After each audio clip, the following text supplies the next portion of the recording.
بسم اللہ الرحمن الرحیم۔ السلام علیکم، ویلکم ٹو مہم کہانی۔ پلیز ناول کو لائک کر دیجئے، اگر آپ نیو ہیں تو چینل کو سبسکرائب ضرور کر دیجئے۔ چلتے ہیں ناول کی طرف۔ جبکہ واش روم میں جاتی ماہی کے کانوں میں بار بار میاں بیوی والے الفاظ گونجنے لگے۔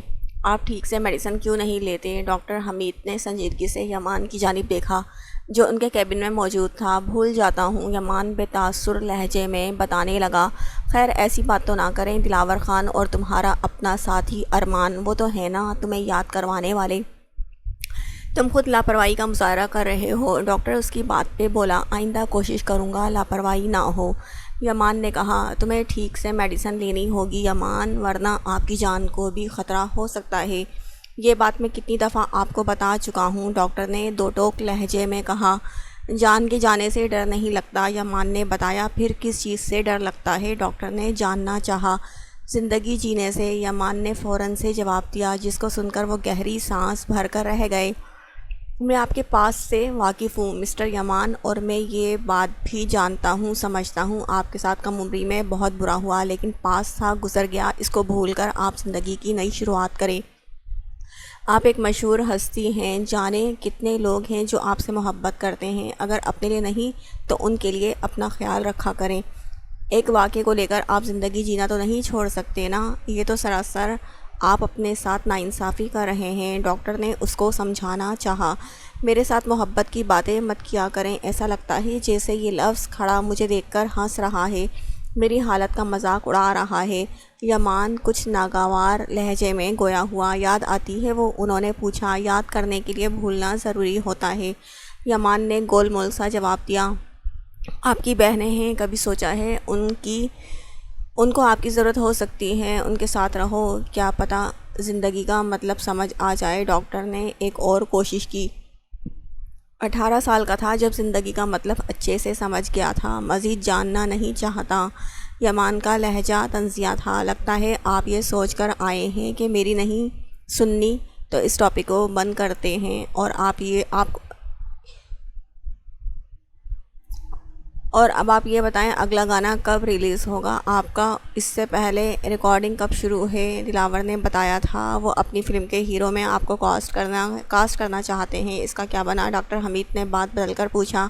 1 ہفتے بعد ریکارڈنگ ہے میری، پر فلم میں کام نہیں کروں گا میں، یمان نے جواب دیا۔ بہت بڑی آفر ہے، قبول کر لو، فائدہ ہوگا تمہیں۔ ڈاکٹر حمید مسکرا کر آپ سے تم تک کا سفر طے کر گئے۔ فلم کا ہیرو بن کر کسی لڑکی سے پیار کا اظہار نہیں کر سکتا، ورنہ اس کو دیکھ کر مسکرا کر آہیں بھر سکتا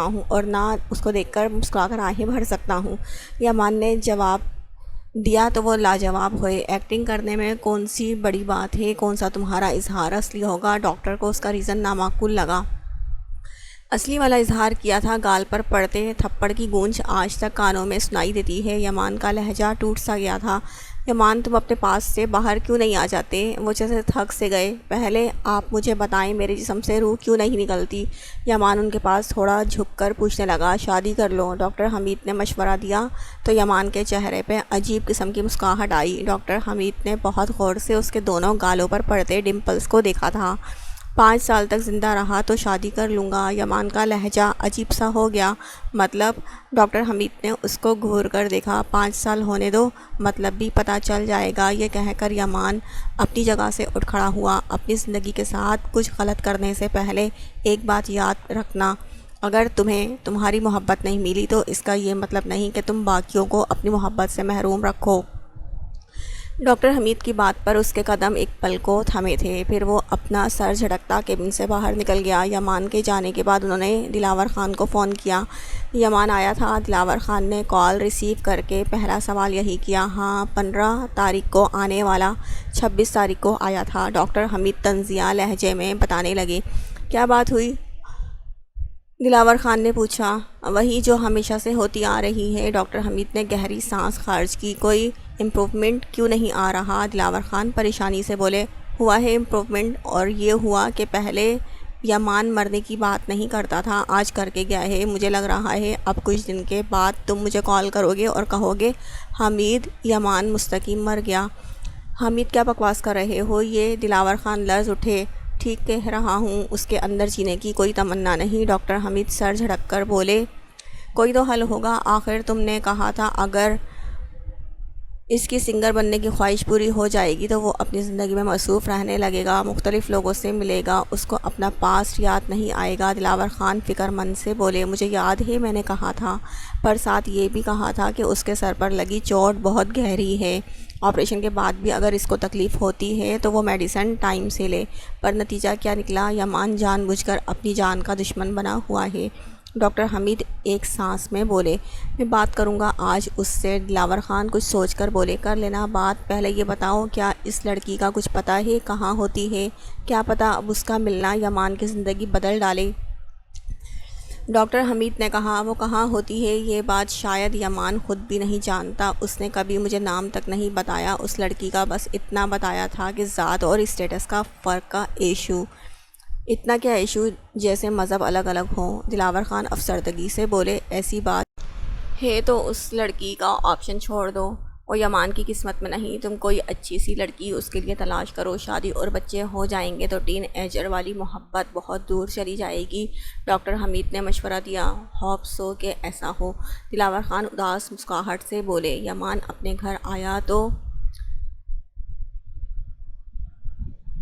رمان اس کے سامنے جلدی سے کھڑا ہو گیا۔ کیا یمان کو اس کا یوں سامنے کھڑا ہونا سمجھ نہیں آیا؟ وہ آئی ہے آپ سے ملنے۔ ارمان ڈر ڈر کر بولا، وہ کون؟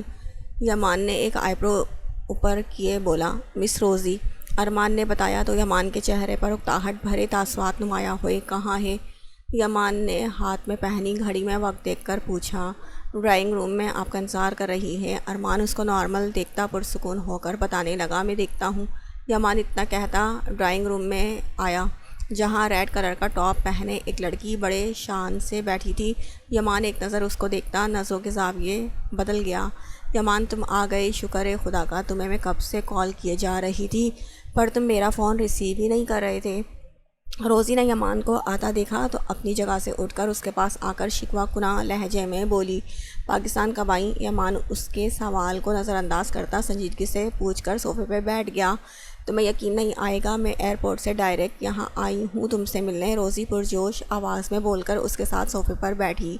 مجھے آ گیا یقین، یمان کہتا اپنی جگہ سے اٹھ کھڑا ہوا کیونکہ روزی بالکل اس کے پاس چپک کر بیٹھنے کی کوشش میں تھی۔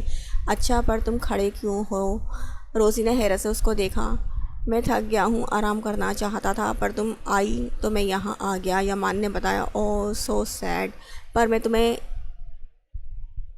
یہاں منانے کے لیے آئی ہوں، روزی نے مسکرا کر کہا۔ میں تم سے ناراض تو نہیں؟ یمان ناسمجھی سے بولا۔ ارے بابا یہاں بیٹھو تو، روزی اس کا بازو پکڑ کر اپنے ساتھ بٹھا گئی۔ انکل دلاور نے بتایا تم فلم کرنے سے انکار کر رہے ہو، پلیز انکار نہیں کرو، ان کی فلم میں ہیروئن کا رول میں پلے کرنے والی ہوں۔ روزی اچانک منت بھرے لہجے میں بولی، تو سارے ایکٹرز مر گئے ہیں کیا جو میرے سب پیچھے پڑ گئے ہیں؟ اگر میں نے ایک بار انکار کر دیا ہے تو انکار ہے، بار بار مجھے تنگ کرنے کی ضرورت نہیں کسی کو، یمان تیز آواز میں بولا۔ یمان اسٹاپ روزی، میں پہلے ہی بہت پریشان ہوں، مزید پریشان مت کرو، یمان اس کی بات کاٹ کر بولا تو روزی اپنا سا منہ لے کر رہ گئی۔ آج حویلی کے بڑے ہال میں شاذل کے خلاف عدالت لگی ہوئی تھی۔ شہباز شاہ اور ارباز شاہ اور شاہ نواز شاہ کے ساتھ ان کی بیگمات سب اپنے چہرے چھپائے ایک سائڈ پر کھڑی تھیں۔ درید پرسکون شاذل کے ساتھ بیٹھا ہوا تھا، دوسری طرف بیٹھا دیدار شاہ آگ برساتی نظروں سے شاذل کا چہرہ دیکھ رہا تھا، جبکہ آروش، نازنین اور نور وہ تینوں سیڑھیوں کی ریکنگ کے پاس کھڑی تھی۔ کہاں ہے وہ بدذات؟ ارباز کے کہنے پر شاذل نے مٹھیوں کو بھینچا۔ بولنے سے پہلے یہ بات یاد رکھیں، وہ میری بیوی ہے، میں اس کے خلاف یا اس پر گالی بالکل برداشت نہیں کروں گا، شاذل چپتے لہجے میں بولا۔ بھائی صاحب دیکھ رہے ہیں آپ اپنے بیٹے کے لچھن، اس پرائی لڑکی کے لیے ہماری نافرمانی کر رہا ہے۔ شاہ نواز شاہ خاموش بیٹھے، شہباز شاہ سے بولے، تایا جان آپ کو نہیں لگتا یہ بات کہنے میں آپ نے کچھ جلدی کی ہے؟ کیونکہ ابھی تو میں نے آپ کو جواب ہی نہیں دیا۔ شاذل عام سے لہجے میں شاہ نواز خان سے بولا۔ شاذل حد میں رہو، دیدار نے غصے سے کہا۔ میں اپنی حد میں ہوں، مگر کوئی میری بیوی کے بارے میں غلط بات کرے گا تو میں ایک پن نہیں لگاؤں گا حد سے باہر نکلنے میں۔ شاذل طنزیہ لہجے میں بولا۔ شاذل وہ ونی میں آئی ہوئی لڑکی ہے، مطلب جانتے ہو ونی کا؟ فردوس بیگم نے کاٹدار نظروں سے اس کو دیکھا۔ میں نہیں جانتا ونی کا مطلب اور نہ جاننے میں دلچسپی ہے، میں بس اتنا جانتا ہوں وہ میرے نکاح میں ہے اور شاذل شاہ کو اپنی بیوی کی حفاظت کرنا آتی ہے۔ شاذل نے کہا، بیوی نہیں، وہ ایک خون بہا میں آئی ہوئی لڑکی ہے، قاتل کی بہن، تمہاری بیوی نہیں، وہ میرے بھائی کے قاتل کی بہن ہے۔ تمہیں اندازہ ہے اس وقت تم کس کی طرفداری کر رہے ہو؟ دیدار شاہ دھاڑا۔ اگر ایسی بات ہے تو جائیں اور قاتل کا گریبان پکڑیں، مگر خبردار جو کسی نے ماہی کی طرف انگلی بھی اٹھائی تو آپ سب کو جو کرنا تھا وہ کر چکے ہیں میری غیر موجودگی پر۔ اب میں ایسا بالکل ہونے نہیں دوں گا۔ اس کو کس چیز کی سزا ملے، کیا اس نے قتل کیا ہے یا وہ اس جگہ پر تھی جہاں قتل ہوا تھا؟ شاذل دیدار سے زیادہ اونچی آواز میں دھاڑا۔ شاذل! درید نے اس کو تنبیہ کر دی نظروں سے دیکھا۔ آپ خاموش کیوں ہیں؟ شہباز شاہ کا اتنا خاموش ہونا سمجھ نہیں آ رہا تھا۔ اگر شاذل اس کو اپنی بیوی تسلیم کر رہا ہے تو ہم کچھ نہیں کر سکتے۔ شہباز شاہ کی بات پہ وہاں موجود سب لوگ حیرت کی انتہا کو پہنچے۔ شاذل بھی اپنی جگہ حیران ہوا تھا، پر اس نے ظاہر ہونے نہیں دیا۔ وہ ہماری ذات کی یا ہمارے خاندان کی نہیں بابا سائیں۔ درید شاہ کے لہجے میں کانچ جیسی چبھن تھی۔ اوپر کھڑی آروش کے چہرے پر سرد تاثرات نمایاں ہوئے تھے۔ لالا! شاذل نے اس کے کندھے پر ہاتھ رکھ کر کچھ بھی بولنے سے باز رکھا۔ درید اس کا ہاتھ جھٹکتا اٹھ کر حویلی سے باہر چلا گیا تھا۔ ماضی! میں بھی چلوں؟ شہر جانے کو تیار ہوتی آروش کے پاس کھڑی حریم نے کہا۔ کہاں میں چلوں؟ آروش نے گھور کر پوچھا۔ آپ کے ساتھ شہر؟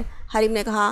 پہلے شہر بولنا سیکھ لو، 11 کی ہونے والی ہو، پر مجال ہے جو تمہارے منہ سے صاف الفاظ نکلے۔ آروش ہنس کر بولی، میں مس کروں گی۔ حریم منہ بسور کر بولی، جھوٹی، تم بس اپنے درید لالا کو یاد کرتی رہتی ہو۔ آروش عبایا پہننے کے بعد نقاب کرتی بولی، آپ کو بھی کرتی ہوں۔ حریم نے جلدی سے کہا، او تیری! اچانک کچھ یاد آنے پہ آروش نے اپنے سر پہ ہاتھ مارا۔ کیا ہوا؟ حریم اپنی چھوٹی پیشانی پر بل لائے بولی، پتہ نہیں کیا ہونا ہے،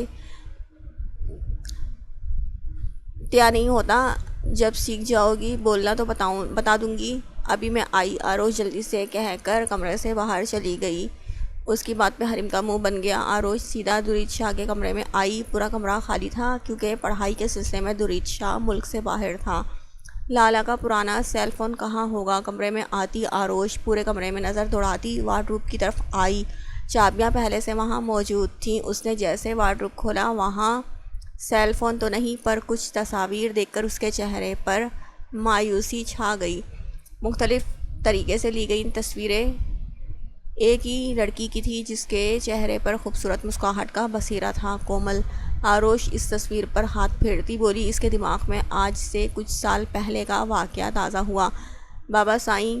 14-15 سالہ آروش شہباز شاہ کے ساتھ حویلی سے باہر جا رہی تھی جب 21 سالہ درید کی باہوں میں کسی مردہ لڑکی کا وجود دیکھ کر سہم کر شہباز شاہ کے پیچھے ہوئی۔ یہ کیا حماقت ہے درید شاہ؟ شہباز شاہ برہم ہوئے۔ کیوں بابا سائیں کیوں؟ آپ نے اس معصوم کی جان لی، اس کا کیا قصور تھا؟ وہ میری محبت تھی۔ درید شاہ اپنی لال انگارہ آنکھوں سے اپنے باپ کو دیکھ کر بولا، میں نے کہا تھا تمہاری شادی غیر خاندان کی لڑکی سے یا ذات سے نہیں ہوگی، پھر تمہیں کیا ضرورت تھی بغاوت کرنے کی؟ شہباز شاہ آروش کا وجود فراموش کیے اس پہ گرجے۔ آروش سہمی نظروں سے درید کو دیکھ رہی تھی۔ اس کو سمجھ نہیں آ رہی تھی۔ بغاوت نہیں تھی بابا سائیں، آپ سے درخواست تھی، آپ کو اعتراض تھا تو بتا دیتے، یوں قتل کروانے کی کیا ضرورت تھی؟ درید چیخا، تدفین کا بندوبست کرو اور بھول جاؤ۔ شہباز شاہ کٹور پن کی حدیں توڑ کر بولے تھے۔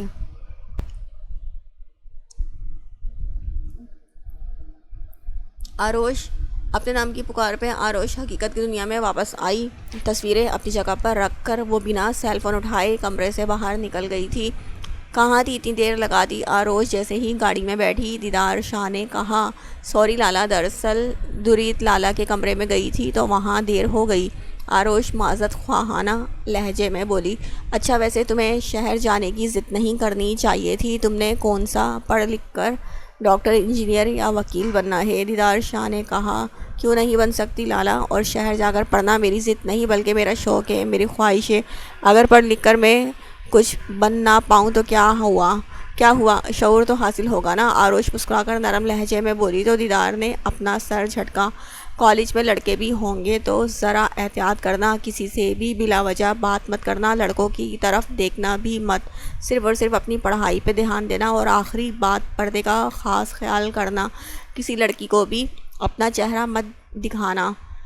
تمہیں نہیں پتہ یہ شہر کی لڑکیاں پھر ہر ایک کو تمہارے نین نقش بتاتی پھریں گی۔ دیدار شاہ گاڑی ڈرائیو کرتا سنجیدگی سے بولا، لالا آپ مجھ سے نہ بھی بولیں تو میں اپنی حدود جانتی ہوں، اور مجھے یہ بھی پتہ ہے وہاں میری ہر ایکٹیویٹی پر نظر ہوگی۔ آروش دو ٹوک لہجے میں بولی تو دیدار شاہ خاموش ہو گئے۔ حال ماہی اب قدرے بہتر تھی، اسی لیے آج اس نے اپنے کمرے پہ غور کرنے کا سوچا۔ پورے کمرے کا جائزہ لینے کے بعد وہ بیڈ پر جیسے ہی بیٹھی تو ڈریسنگ ٹیبل پہ پڑا شازل کا فون بج اٹھا۔ ماہی اٹھ کر فون کی طرف دیکھا تو کسی عائشہ نامی لڑکی کی کال تھی۔ لڑکی کے نام دیکھ کر وہ جو شازل کی طرف سے کچھ پرسکون تھی اچانک سے بدل ہو گئی۔ میرا فون ہے۔ شازل کمرے میں آیا تو اس کے ہاتھ سے سیل فون لے کر بولا، کسی عائشہ کی کال آ رہی تھی۔ ماہی نے جلے کٹے لہجے میں بتایا۔ اس کا انداز دیکھ کر شازل آنکھیں سکیڑ کر اس کو دیکھنے لگا۔ اچھا عائشہ میری گرل فرینڈ کا نام ہے۔ شازل موبائل کی اسکرین پر نظریں جمائے بتانے لگا تو ماہی بے یقین نظروں سے شازل کا منہ تکنے لگی۔ اس کو یقین نہیں آیا اس کا شوہر خود اپنے منہ سے اپنی گرل فرینڈ کا بتا رہا تھا۔ ان شاہ خاندانوں کے فرد کے بھی کیا کہنے ہیں، ہر بات منہ پہ مار دیتے ہیں۔ شازل کی جانب دیکھ کر ماہی بس سوچ سکی۔ اس کو اس وقت آمنہ کی ساری باتیں یاد آنے لگی تھیں جو ہمیشہ سے وہ اس کو بتاتی آ رہی تھی۔ اور کتنی گرل فرینڈز ہیں آپ کی؟ ماہی اپنا لہجہ نارمل کیے پوچھنے لگی۔ شازل جو عائشہ کو کال ملانے والا تھا ماہی کے سوال پہ رک کر ہاتھوں کی مدد سے گنتی کرنے لگا۔ یہ دیکھ کر ماہی کی آنکھیں حیرت سے پھٹنے کے قریب تھی۔ ثانیہ، تانیہ، ستارہ، تارا، یاسمین، عنبر، فرح، سارہ، رباب، دلنشین اور کچھ کا نام یاد نہیں آ رہا اس وقت۔ شازل پرسوچ لہجے میں بولا، اور بھی ہیں؟ ماہی غش کھانے کے در پہ تھی۔ ہاں تو سمجھ بھی نہیں؟ ہاں یہ تو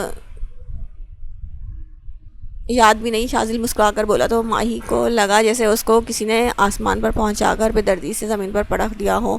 میں کسی کام کے سلسلے میں باہر جا رہا ہوں، تم کسی سے ڈرنا مت، اگر کہیں جانا ہو تو آروش کو ساتھ چلنے کا کہنا۔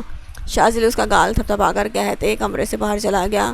کمینہ! شازل کے جانے کے بعد بے اختیار اس کے منہ سے گالی نکلی جس پر اس نے جلدی سے منہ پر ہاتھ رکھا۔ میری بلا سے جتنی چاہے گرل فرینڈ بنائے، میرا کیا؟ ویسے بھی میں نے کون سا ساری زندگی اس قید میں رہنا ہے؟ بابا ضرور مجھے لینے آئیں گے۔ ماہی خود سے باتیں کرتی بیڈ پر بیٹھ گئی۔ حریم نظر نہیں آ رہی۔ حویلی میں آج کلثوم بیگم کی بہن صدف آئی تھی، تبھی باتوں باتوں میں انہوں نے حریم کا پوچھا۔ ایک ہفتہ پہلے درید اس کو ہاسٹل چھوڑنے گیا تھا، وہیں ہے اب۔ کلثوم بیگم نے بتایا۔ ٹھیک، مجھے دراصل ایک بات کرنی ہے تم سے، صدف بیگم نے کہا۔ کرو، کلثوم بیگم نے اجازت دی۔ ویسے تو یہ ٹھیک وقت نہیں، پر میں نے سوچا ابھی تمہارے کان میں یہ بات ڈال دوں۔ صدف بیگم کچھ ہچکچاہٹ کا شکار تھیں۔ جو بات ہے بے جھجک کہو، کلثوم بیگم نے مسکرا کر کہا۔ تابش کے لیے میں حریم کا رشتہ مانگنا چاہتی ہوں، شروع سے مجھے وہ پسند ہے۔ صدف بیگم کی بات پر کلثوم بیگم کے چہرے کے تاثرات یکدم سے سنجیدہ ہوئے۔ ابھی 1 مہینے پہلے گھر میں قتل ہو گیا ہے اور تم اس وقت ایسی باتیں کر رہی ہو؟ شبانہ کے عدت کے دن تو پورے ہونے دو۔ کلثوم بیگم سخت لہجے میں بولی۔ آپا میں کون سا چٹ منگنی پٹ بیاہ والی بات کر رہی ہوں؟ جب عدت پوری ہو جائے اس کے بعد کرنے کا بول رہی ہوں۔ اس وقت بتانے کا مقصد صرف اتنا ہے کہ آپ کہیں اور اس کی بات نہ طے کر دیں۔ صدف بیگم نے جلدی سے کہا۔ آروش کی پہلے کہیں شادی ہو جائے اس کے بعد۔ ویسے بھی حریم کا نمبر بات میں ہے، نور اور نازنین اس سے بڑی ہیں۔ کلثوم بیگم نے دوسرا نکتہ اٹھایا۔ آروش کو تو تم رہنے ہی دو۔ رہی بات نور اور نازنین کی، تو نازنین کا نکاح ہو گیا ہے، بس رخصتی رہتی ہے، اللہ کے حکم سے ہو بھی جائے گی۔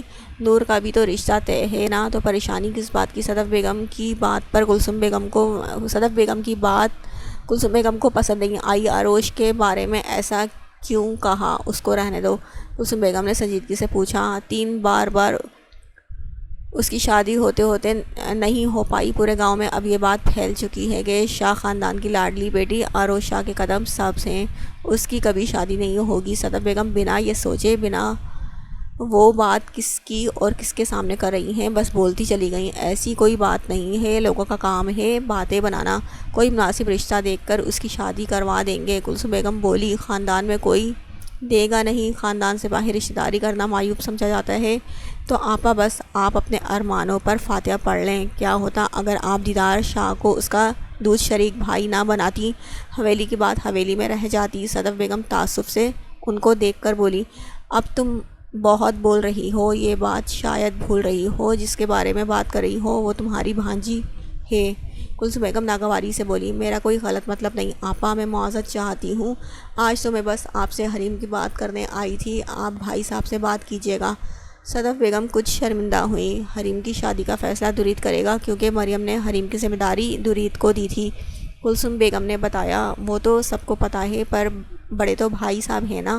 صدف بیگم ان کی بات پہ مسکرائیں، بے شک وہ بڑے ہیں، پر جو پیار اور خیال حریم کو درید سے ملا ہے، اس حساب سے اس کی زندگی کے فیصلے کرنے کا حق صرف درید کو ہے، جس پہ نہ شاہ صاحب کو اعتراض ہوگا اور نہ خود حریم کو۔ کلثوم بیگم کا لہجہ دو ٹوک تھا، ٹھیک ہے جیسا آپ کہیں، تابش کو تو سب جانتے ہیں، مجھے یقین ہے درید کو کوئی اعتراض نہیں ہوگا۔ صدف بیگم پرسکون سی بولی، عشق بھی تو ہے، پیار بھی تو ہے، تو ہی میری محبت ہے، سانسوں میں تیری سانسوں میں لوں تیری اگر اجازت ہے۔ آروش اپنے کمرے میں موجود ٹی وی پر چینل سرچ کر رہی تھی، جب ایک چینل پر چلتے سانگ پر اس کا ریموٹ پر کام کرتا ہاتھ تھم گیا۔ ٹی وی پر کوئی لائیو شو چل رہا تھا، جس میں یمان مستقیم فل بلیک سوٹ میں کھڑا مائک ہاتھ میں لیے گانا گا رہا تھا، جس کو سن کر وہ چاہ کر بھی چینل تبدیل نہیں کر پائی۔ عشق بھی تو ہے، پیار بھی تو ہے، تو ہی میری محبت، سانسوں میں تیری سانسوں میں لوں تیری اگر اجازت ہو، اس سے زیادہ گھٹیا کوئی سنگر گانا گا بھی نہیں سکتا۔ یمان مستقیم کو ایک مصرع دوبارہ گاتے سن کر آروش جل کر بولی، تیرے بن میں اس دنیا کا کیا کروں گا، مجھ کو تو بس شام سویرے ایک تیری چاہت ہے، سانسوں میں تیری سانسوں میں لوں تیری اگر اجازت ہے، میں اندر آ سکتی ہوں۔ آروش جو سرد نسوں سے ٹی وی اسکرین پر نظر جمائے بیٹھی تھی، اچانک ماہی کی آواز پہ چونک کر ٹی وی بند کرنا چاہا۔ جب ماہی بول پڑی، چلنے دو پلیز۔ ماہی کے الفاظ پر آروش نے ریموٹ اس کی جانب بڑھایا، جس کو ماہی نے خوش دلی سے اپنے ہاتھ میں لیا۔ اس کے گانے کمال کے ہوتے ہیں اور یہ خود بھی بہت ہینڈسم ہے، ان سیلیبریٹی کی بھی کیا ٹھاٹھ ہیں۔ گانا ختم ہونے کے بعد ماہی نے کسی ٹرانس کی کیفیت میں کہا تو آروش اس کو گھورنے لگی، یہ بات لالا شاذل کو بھی بتانا۔ آروش ہاتھ کی مٹھیاں بھینچ کر بولی، تو ماہی سٹ پڑائی، ان کو کیوں؟ ماہی نے ہڑبڑا کر کہا، ایسے ہی جنرل نالج مل جائے گی ان کو۔ آروش نے کندھے اچکا کر کہا، اچھا ایک بات پوچھوں؟ ماہی نے کہا، پوچھو۔ آروش نے اجازت دی، اب کوئی مجھے کام کرنے کا کیوں نہیں کہتا، ایک ہفتے سے زیادہ وقت ہو گیا ہے، میری حالت بھی اب قدرے بہتر ہے اور کسی نے مجھ پر غصہ بھی نہیں کیا۔ ماہی کے لہجے میں حیرت آیا تھی، کام کرنے کا شوق چڑھائے ہے یا بھابھی شبانہ کی مار یاد آ رہی ہے؟ اس کی بات پہ آروش نے طنزیہ کہا تو ماہی بول کر پچھتائی، دونوں کا نہیں دل کا رہا، وہ تو میں بس جنرل نالج کے لیے پوچھ رہی ہوں۔ ماہی نے جلدی سے کہا، لالا نے سب کو وارننگ دی ہے، تم پریشان نہیں ہو، جب تک لالا یہاں ہے کوئی تمہیں کچھ نہیں کہے گا۔ آروش نے کہا، اور جب وہ نہ ہو تو؟ ماہی نے ڈر کر پوچھا، تو تمہیں بتانے کی ضرورت نہیں، تم اچھے سے سب جانتی ہو، حویلی میں سب تمہیں ونی کی نظر سے دیکھتے ہیں، جبکہ لالا تمہیں اپنی ذمہ داری سمجھتے ہیں۔ آروش نے بتایا، پر اس کی آخری بات سن کر ماہی کو جانے کیوں دکھ ہوا۔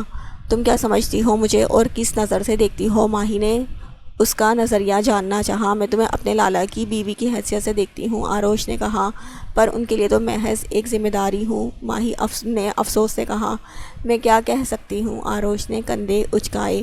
ایک اور بات پوچھوں؟ ماہی نے پوچھا۔ پوچھو۔ آروش نے اجازت دی۔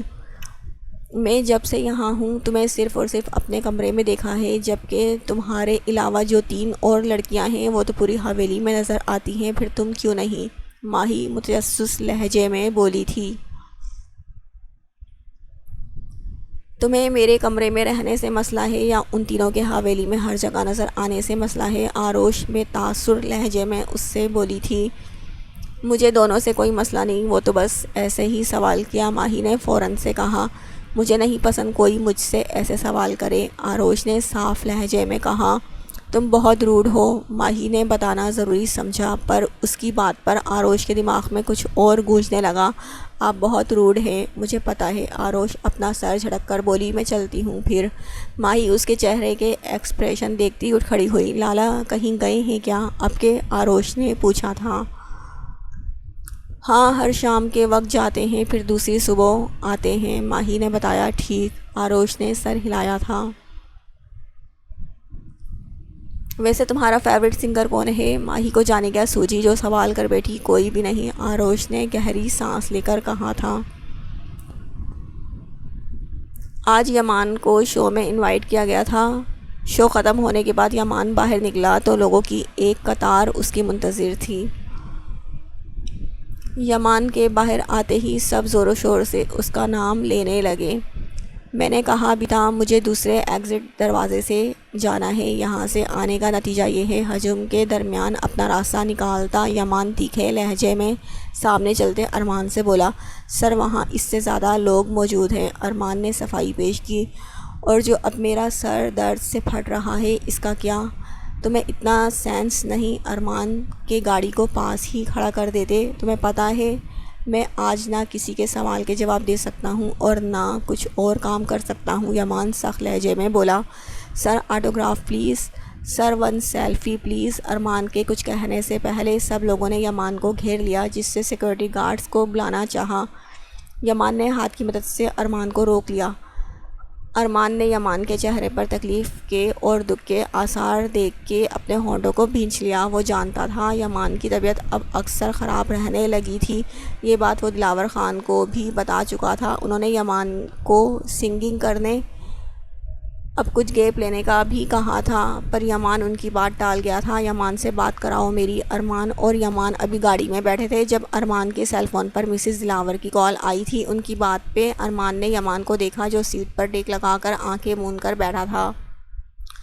مسز دلاور آپ سے بات کرنا چاہتی ہیں، ارمان نے یمان سے کہا تو یمان نے اپنی سرخ ہوتی آنکھوں کو کھولا۔ السلام علیکم، یمان ارمان سے فون لیتا بولا۔ وعلیکم السلام یمان، کیسے ہو؟ مسز دلاور فکر مندی سے حال احوال دریافت کرنے لگی۔ میں ٹھیک ہوں، آپ بتائیں، یمان نے بتانے کے بعد پوچھا۔ میں ٹھیک ہوں، تم آج رات گھر آنا، بات کرنی ہے تم سے، مسز دلاور نے کہا۔ آج؟ یمان نے کنفرم کرنا چاہا۔ ہاں، کیوں، کیا مصروف ہو؟ مسز دلاور نے پوچھا۔ اوکے، آ جاؤں گا، یمان نے گہری سانس بھر کر بولا۔ اس کا ارادہ نیند کی گولیاں لے کر لمبی تان کر سونے کا تھا، پر مسز دلاور کو انکار بھی نہیں کر سکتا تھا۔ ٹھیک ہے، میں انتظار کروں گی، مسز دلاور خوش ہوتی ہوئی بولی تو یمان کال بند ہونے کے بعد سیل فون ارمان کی طرف بڑھایا۔ آپ یہاں؟ ماہی نے رات کے وقت شاذل کو کمرے میں دیکھا تو حیران ہوئی، کیونکہ شاذل اکثر رات کے وقت باہر ہوتا تھا۔ ہاں، میں یہاں۔ کیوں، مجھے کہیں اور ہونا چاہیے تھا کیا؟ شاذل کو اس کا حیران ہونا سمجھ نہیں آیا۔ ہاں، ماہی کے منہ سے بے ساختہ پھسلا تو شاذل نے آئی برو اچکائے۔ میرا مطلب تھا آپ تو باہر ہوتے ہیں نا اس وقت، ماہی سنبھل کر بولی۔ ہوتا تھا، کیونکہ کام ہوتے تھے، آج نہیں ہیں تو اپنے کمرے میں ہوں، شاذل یہ کہہ کر بیڈ پر لیٹ گیا۔ اس کو بیڈ پر سوتا دیکھ کر ماہی کشمکش میں مبتلا ہوئی۔ میں کہاں سوؤں گی؟ ماہی نے بالآخر پوچھ لیا۔ کیا مطلب کہاں سوؤں گی؟ یہیں بیڈ پر، اور کہاں؟ شاذل نے تعجب سے کہا۔ بیڈ پہ تو آپ ہیں نا، ماہی نے بتایا۔ تو کیا ہوا، پریشان مت ہو، میرا کردار مضبوط ہے، اس لیے تم بے فکر ہو کر سو جاؤ، شاذل پرسکون لہجے میں بولا۔ جن کے کردار مضبوط ہوتے ہیں ان کے سیل فون پر ہر روز نئی لڑکی کی کال نہیں آتی۔ ماہی یہ بات کرنا تو دل میں چاہتی تھی، پر بے اختیار اس کے منہ سے نکلا، جس کو سن کر شاذل جھٹکے سے اٹھ بیٹھا۔ کیا مطلب تمہارا اس بات سے؟ کیا کہنا چاہتی ہو تم؟ شاذل گھور کر پوچھنے لگا۔